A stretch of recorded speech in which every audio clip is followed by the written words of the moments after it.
นี่พี่น้องพี่น้องไปนะไปนะปลาคอปลาคอน้องโอ้โหหมูพันหมูเลยยังบ่ทางใดแล้วโอ้ดีเห็นแล้วฮะมาละเกลืออ่ะ กีกระปูกีห้อยบัดนี้ทีมงานเริ่มกีกระปูแล้วนี่โอ้ดีนี่ปกปักอยู่นี้ปลายังคอหรือดุกคอใส่สวยอยู่อู้พันกันอีกแค่อยู่บ่มันอยู่บ่นี่เสียงสันคันอู้คันก็ถือเอาตัวนี้ก่อนตัวนี้ใส่น้ำก่อนนี่ใส่น้ำคันกงมาอีกแล้วนี่โอ้ขนาดก็ดึงโอ้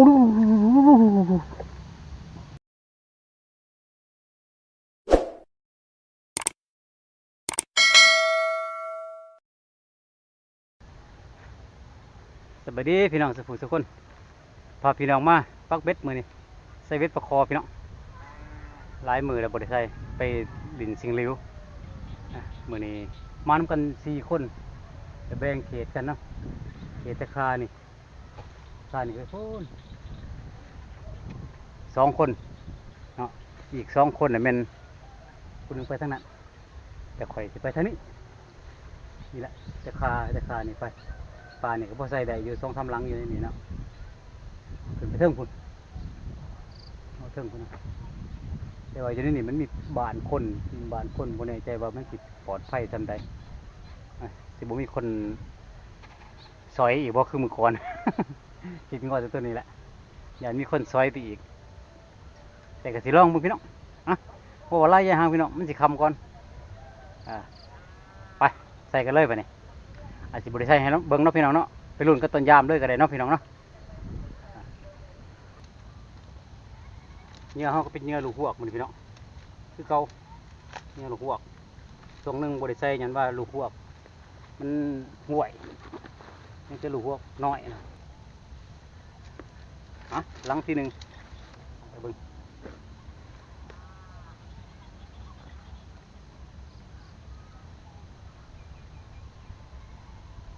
คือเก่าเนาะลูกหวกเฮาก็เสียบโคนหาง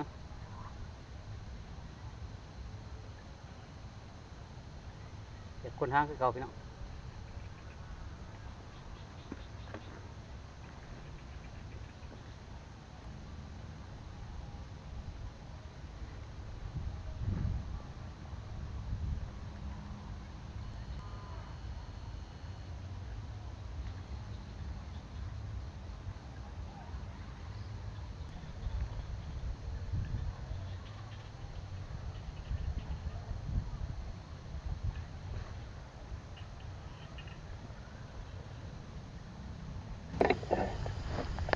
เสียงเล็ดอยู่ดีเลยพี่น้องเฮ้ยล่ะเล็ดอยู่นี่เล็ดโอ้ยพอคนน้อยหอยยังไงหอยออกเงือบเดี๋ยวปลดปลาก่อนพี่น้อง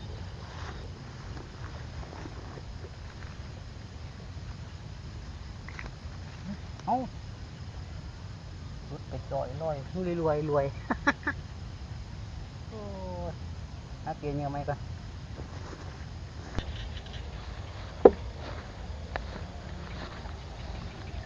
นี่พี่น้องไปนะปลาคอว่าไงพอเยอะกันเลยแก้มหน่อยลุกไปซะเนาะเดี๋ยวต่างกองก่อนกำลังใส่เบ็ด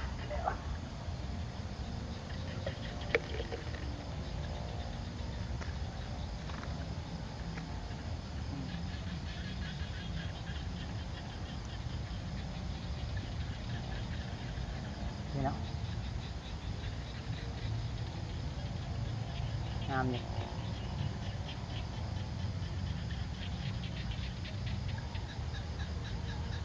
น้อยแต่ว่าก็โอเคอยู่ซ้ำนี้ได้อยู่บ่น้อยเกินไป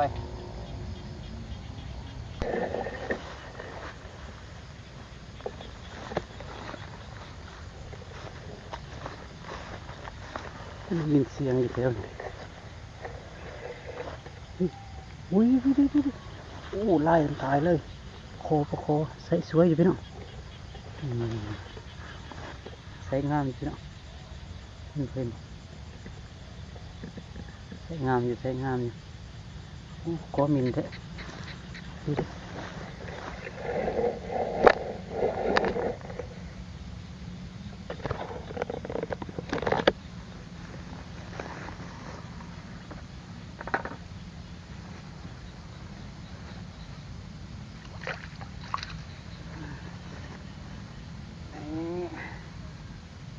งามอยู่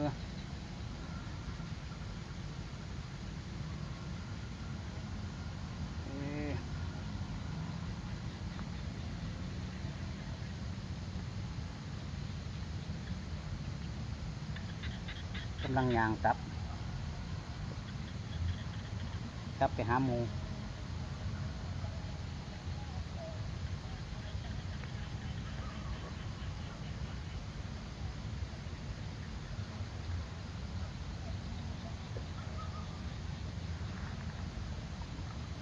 นะ ได้ละเกลือเอา กีกระปูกีห้อยบัดนี้ทีมงานเริ่มกีกระปูแล้ว นี่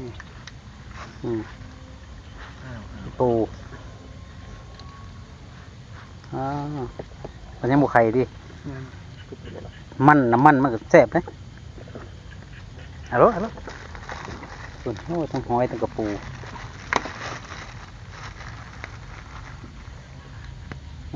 แนวนั้นแม่กีห้อยพอเอาเกลือหยอดใส่คักเลยสูตรมันต้องแนวนั้นให้มันอันนั้นก้อนฟดน้ำขึ้นมาก่อนมันจะอันเกลือจะมูเหี่ยวเขาเหนียวก็มี แล้วลองนี่ละบ่นี่ เจียวปลาแดกก็มีอีกโอ้คัก เอาอะไรกินยังไงต่อมาหอมกินเบิ่งได้ครับอันนี้ไม่มีเอาแกะเลยแกะโอ้ กีกระปูพี่น้องมาเด้อกีกระปูน้ำกันกีห้อยผมนี่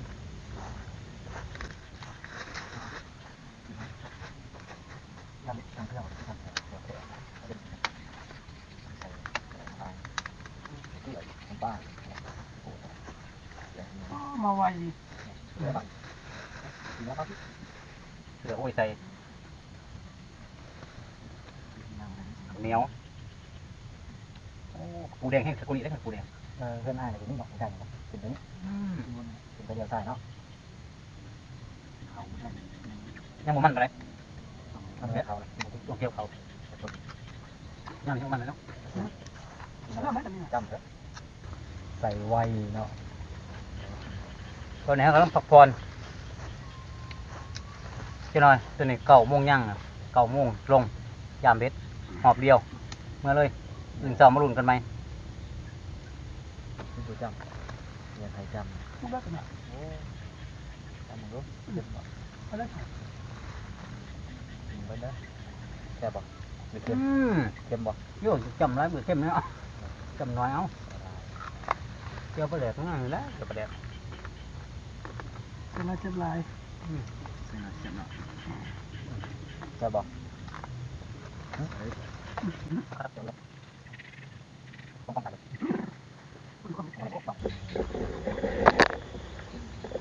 มาทีเนาะพาไปยำเม็ดปลาเนี่ยยำหอบเดียวหอบสุดท้ายหอบเดียวเลยเมื่อหอบหลังที่1บ่มีหยังมีที่เก่าอยู่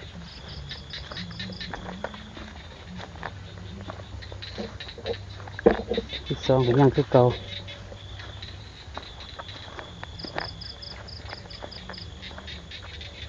เดี๋ยวนี้เด้อ เนี่ยเอาไปกินอีกเลยแม่งตะเต่าบ่แม่นอีหลีโอ้ยแม่งตะเต่ากินย่าง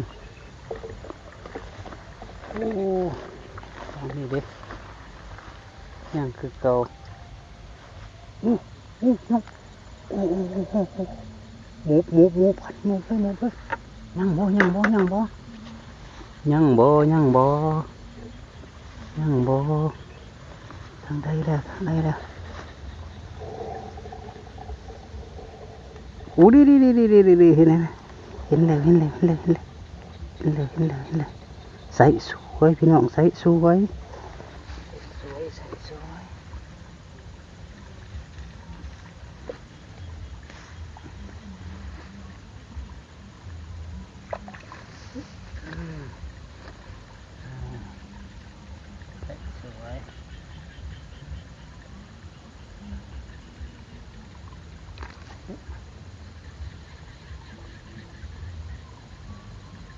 งามพี่น้อง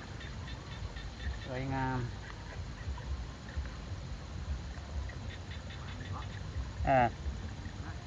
สวยงามนิดนึงเป็นเสียงปกปัก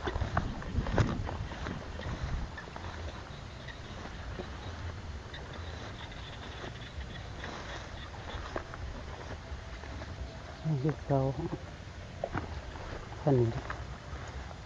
ยังเรียกเราโอ้ไก่กันเว้ย โอ้ปุรินี่ปกปักอยู่นี้ปลายังคอหรือดุกคอใส่สวยอยู่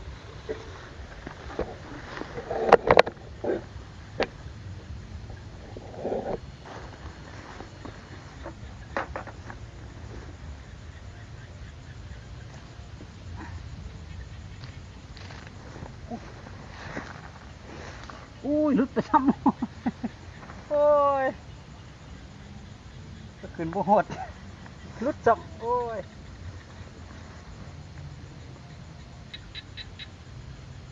หมานเลยเพราะยังสวยอยู่เนาะ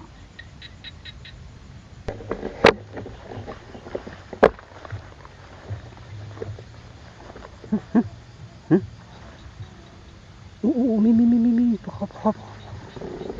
มินเถอะเนาะที่บุรุษอีกแล้วบน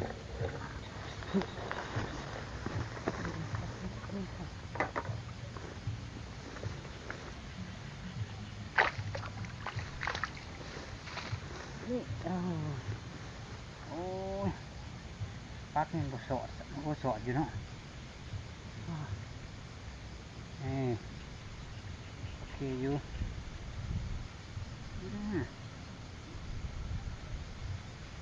งามอยู่เลย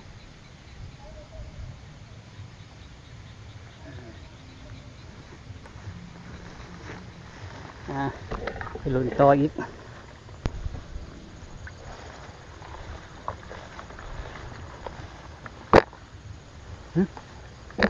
ใส่ไปทางไหนอีกล่ะโอ้เปียกอีกแล้วพี่น้องเปียกอยู่หรือบ่เท่านั้นแหละโอ้อยู่โอ้หลังในเมื่อกี้นี่พี่น้องก็ได้นี่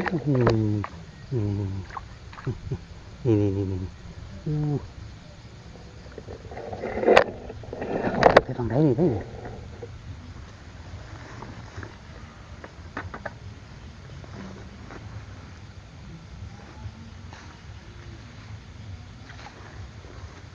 โ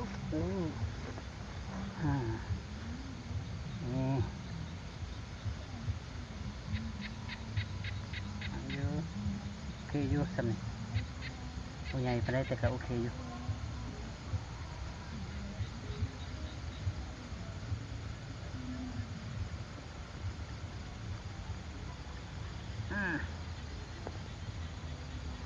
โอ้หาคนดัก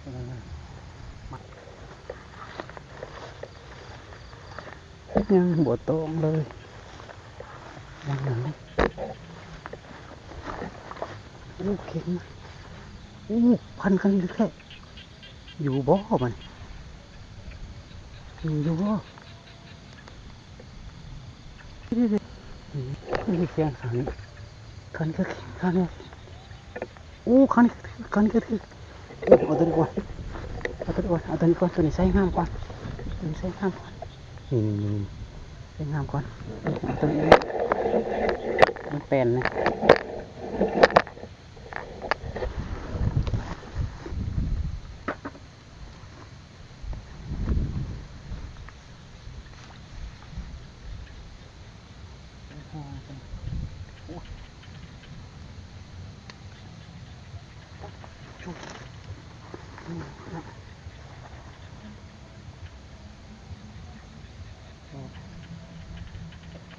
งามเฮาบ่ได้ใส่ใหญ่ได้ใส่สำนึกเอาทำนี่เอาเดี๋ยวนะคนปากคน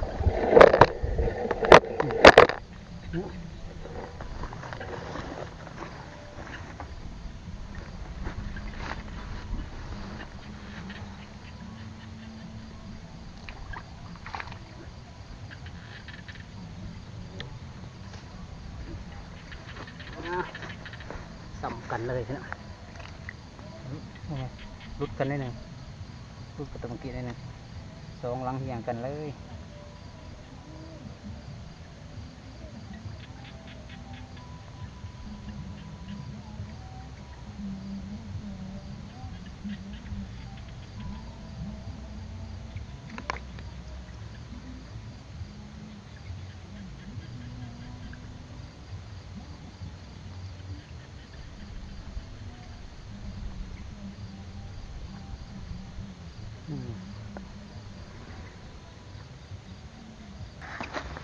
มาสรุปเบิ้งผมข่อยได้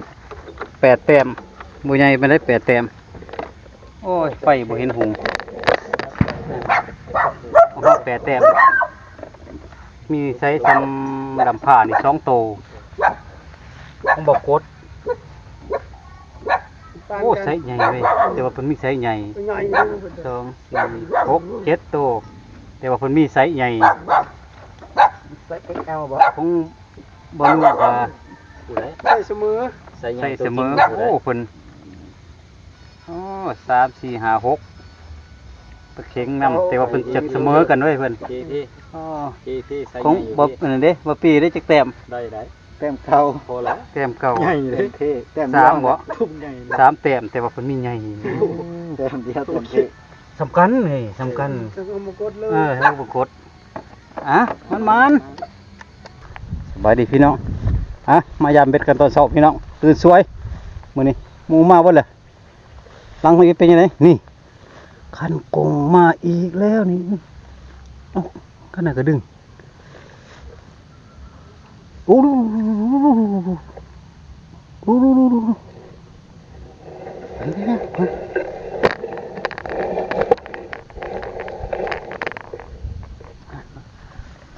ไปยัง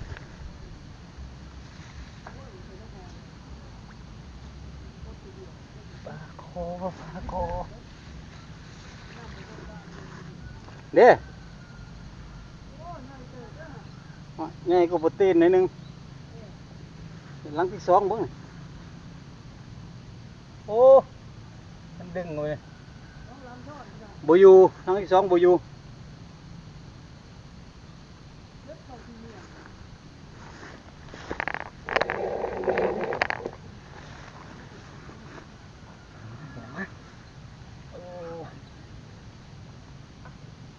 มาสวยเรียกว่าปลาหลูกได้เบิดบ่จัก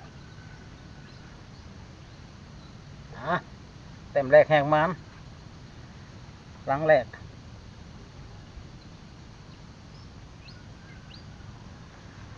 หลังทั้งคางนี่คือบ่อยู่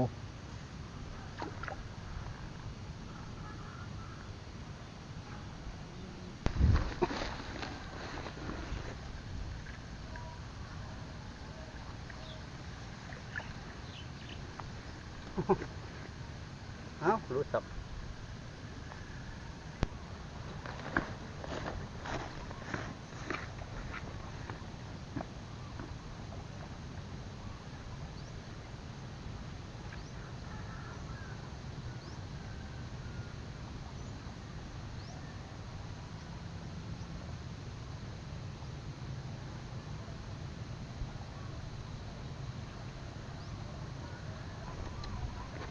ฮะพี่น้อง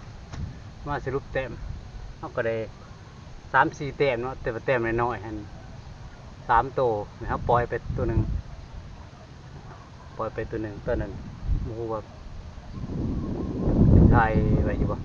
เขาปล่อยไปตัวหนึ่งเนาะประมาณมื้อนี้เหลือแต้มงามแต่แต้มสักนิดแต้มเดียวแล้วก็แล้วจบเนาะมีแต่เมื่อคืนนี่เขาได้8แต้มฮะก็จะได้ก็แต่เช้าบ่มานแต่เมื่อคืนนี่ก็ยังมานเนาะยังดีอยู่ไปเจอกันคลิปต่อไปพี่น้องบ่มานมื้อนี้